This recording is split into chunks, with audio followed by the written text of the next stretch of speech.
बरेली से जब मेरी वापसी थी और मैं पलट रहा था तो मैं मुलाकात करने गया। मेरी तबीयत में ये रानाई थी कि खुदा खैर करे, मैं पलट रहा हूँ। मैं मुलाकात करके जब वापस बाहर आ गया, मेरे साथ एक शख्स था तो मुझे फिर बुलाया, और जब मैं दोबारा अंदर गया तो मुझे अपनी जेब से कुछ रुपए निकाल के दिए। फरमाने लगे ये खर्च है आने जाने का, और कभी महसूस न करना।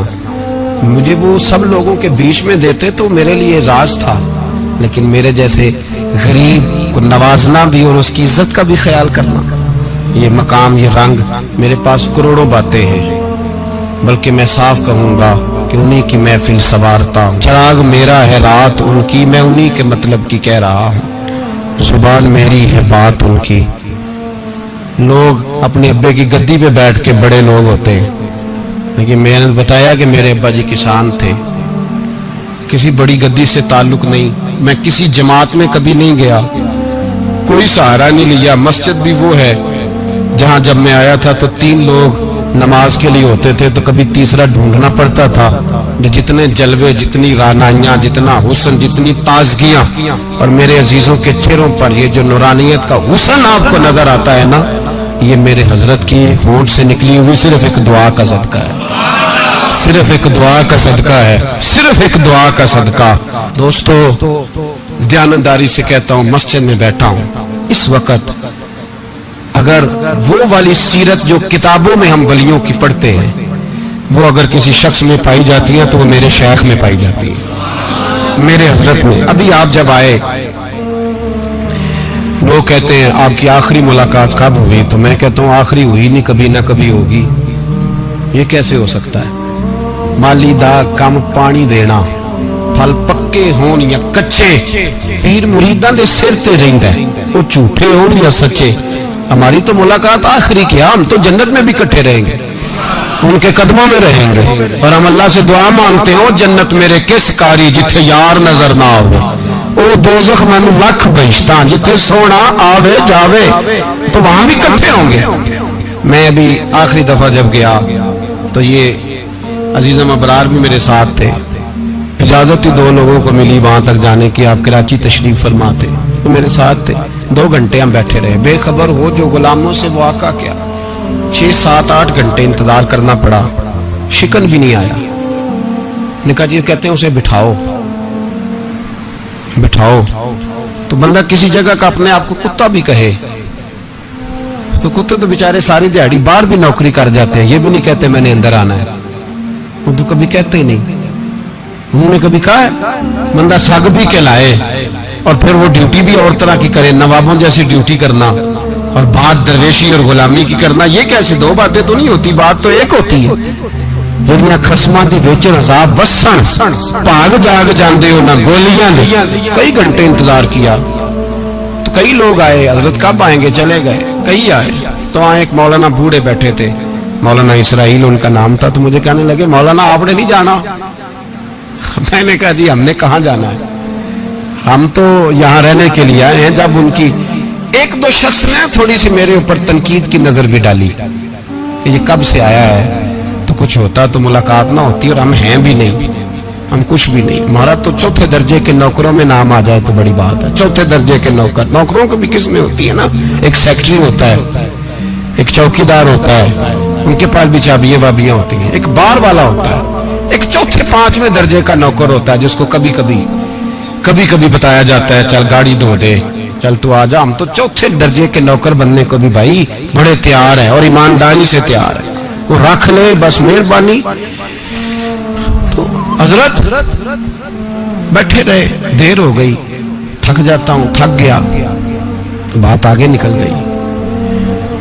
अब बैठे थे तो तन्हाई थी, मजमा हुआ ना, जब मजमा बार महफिल पे हजरत हमें नहीं मिले, बार सीधे मजलिस पे कई सालों के बाद मुलाकात हुई। चिर होया मैनू तरले लेंदे कदी मोड़ मेरे वल वागा, ख्वाब मेरी एक बार जे आवे मैं सारी उम्र ना जागा। देर हो गई, मैं बड़ा तरसा हुआ बैठा था, कई घंटे बीत गए, बैठे रहे। मर्जी है ना जी, यही रस बोले तो ओदी मेहरबानी।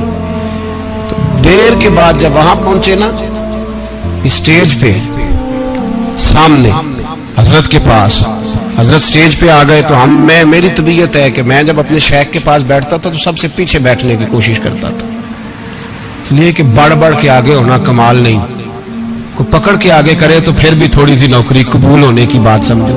پیچھے بیٹھ گئے ہم لوگ، میں بھی اور ابرار بھی، ہم پیچھے بیٹھ گئے۔ اب وہاں علماء اور مشائخ کا ڈھیر لگا ہوا تھا، حضرت کی نظر بظاہر خاصی کمزور ہے، لیکن جب بیٹھے تو یہ میرے ساتھ موجود تھے، آپ گواہی لے سکتے ہیں، حضرت نے فوراً نقیب محفل سے کہا کہ وہ پیچھے بیٹھا اسے تو آگے بلاؤ۔ تو میں جب اٹھا نا تو آپ یقین کریں میرا دل کرتا تھا پھاڑ ڈالوں کپڑے اور میں یہاں لوگوں کو بتاؤں کہ بے خبر ہو جو غلاموں سے واقعہ کیا ہے۔ ہم لوگ آگے گئے اور جب میں اسٹیج پہ ان کے قدموں میں بیٹھا تو مجھے کہنے لگے بچے کو بھی بلاؤ جس کو ساتھ لائے ہو، اور جب میں بیٹھا ایمانداری کی بات میں نے سلام لی کان میں نے کہا حضور طبیعت کیسی ہے؟ فرمانے لگے تو جب سے آیا ہے مجھے تب سے پتا ہے تو بیٹھا ہے، تو جب سے آیا ہے مجھے تب سے پتا ہے، اب کل واپس چلے جانا اور جا کے وہاں دین کی نوکری کرنا، تو جب سے آیا ہے مجھے تب سے۔